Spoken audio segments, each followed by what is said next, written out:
बीते दिनों बसपा प्रमुख मायावती की रैली देखी लखनऊ में, बड़ी रैली उन्होंने की और भारतीय जनता पार्टी का आभार भी व्यक्त किया। अब अखिलेश यादव को कहीं ना कहीं बुरा लग रहा है। उन्होंने कहा कि जिनका उत्पीड़न किया गया वही उसका आभार जता रही, ये तो साफ दर्शाता है कि आपकी मिलीभगत है, भारतीय जनता पार्टी और बसपा आपस में मिली हुई है।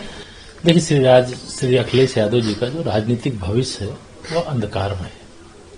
उत्तर प्रदेश में समाजवादी पार्टी की कोई भी चाल सफल नहीं हो रही। जहां तक भाजपा और बसपा की बात है तो भारतीय जनता पार्टी की नजर में सपा बसपा कांग्रेस आई, ये आपस में एक ही थैली के चट्टे बट्टे हैं।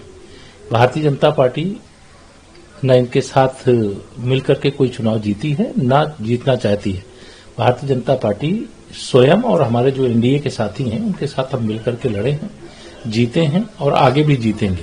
लेकिन समाजवादी पार्टी की बौखलाहट में समझ रहा हूं, जो लोगों को धोखा दे करके, फर्जी पीडीए बाजी करके और लोगों को गुमराह करने का काम कर रहे हैं, उनसे इस बात का सवाल जरूर लोगों के द्वारा पूछा जा रहा है कि श्री अखिलेश यादव जी कृपया ये बता दीजिए कि जब 2012 से 2017 तक आप मुख्यमंत्री थे तब पिछड़ी जाति के किन लोगों का आपने भला किया, किनको सम्मान दिया, किनको स्थान दिया।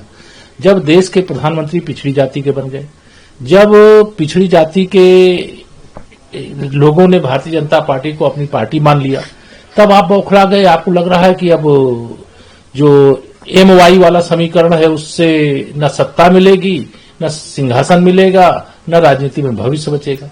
तब इस प्रकार की बयानबाजी कर रहे हैं, ये अनर्गल प्रलाप है। और मैं यह मानता हूं कि हम ये सपा बसपा कांग्रेस अगर तीनों एक साथ मिलकर के लड़े तब भी भारतीय जनता पार्टी और हमारा गठबंधन जीता था, जीतेगा। 2027 में हम 2017 दोहराएंगे। कांग्रेस अध्यक्ष मल्लिकार्जुन खड़गे साहब का बयान है, उन्होंने कहा है कि जाति आधारित हिंसा और सामंती मानसिकता आरएसएस और भारतीय जनता पार्टी इसको बढ़ावा दे रही है और कहीं ना कहीं जिम्मेदार है जिस तरीके से जाति आधारित हिंसा बढ़ रही है उसके लिए भारतीय जनता पार्टी और आरएसएस। वो वरिष्ठ नेता हैं, बुजुर्ग हैं, उनको बस इतना ही मैं कहूंगा। भारतीय जनता पार्टी के हमारे जो सर्वोच्च नेता हैं माननीय प्रधानमंत्री श्री नरेंद्र मोदी जी, उन्होंने हम सबको एक ही बात सिखाया है, सबका साथ, सबका विकास, सबका विश्वास और सबका प्रयास। और उसी प्रकार से हमारी डबल इंजन की सरकार काम भी कर रही है बिना भेदभाव के। और उसी प्रकार से हिंसा किसी भी प्रकार की हो उसको रोकने के लिए भी कड़े कदम उठाए जा रहे हैं। लेकिन इस प्रकार का बयान देकर के कांग्रेस अपने जो किए गए पाप हैं उनसे बच नहीं सकती। इस देश में जातिवाद देने वाली, तुष्टीकरण देने वाली, आतंकवाद देने वाली, नक्सलवाद देने वाली, अलगाववाद देने वाली कांग्रेस पार्टी है, भ्रष्टाचार देने वाली कांग्रेस पार्टी है। सभी प्रकार के देश के अंदर जो भी गड़बड़ियां हैं उसके मूल में अगर कोई पार्टी है तो वो कांग्रेस पार्टी है। कांग्रेस ने कभी देश के भलाई के लिए, देशवासियों की भलाई के लिए काम ही नहीं किया। आज अच्छे काम हो रहे हैं, जो घटनाएं घट रही हैं वह निश्चित तौर से दुखद और दुर्भाग्यपूर्ण है, लेकिन उसके जो भी दोषी होंगे उनके खिलाफ जांच करके कार्रवाई होती है, उनका संरक्षण नहीं होता। जैसे कि प्रधानमंत्री रही श्रीमती इंदिरा गांधी जी की हत्या के बाद सिखों का नरसंहार हुआ, उन नरसंहार करने वालों का संरक्षण कांग्रेस ने किया। आतंकवादियों को बिरयानी खिलाने का काम कांग्रेस ने किया, अलगाववाद को हवा देने का काम कांग्रेस ने किया, नक्सलवाद को हवा देने का काम कांग्रेस ने किया। वह इसका जवाब दें। भारतीय जनता पार्टी का एक ही मंत्र है, सबका साथ, सबका विकास, सबका विश्वास, सबका प्रयास। एक अंतिम सवाल सर, बिहार में विधानसभा चुनाव का बिगुल बज चुका है।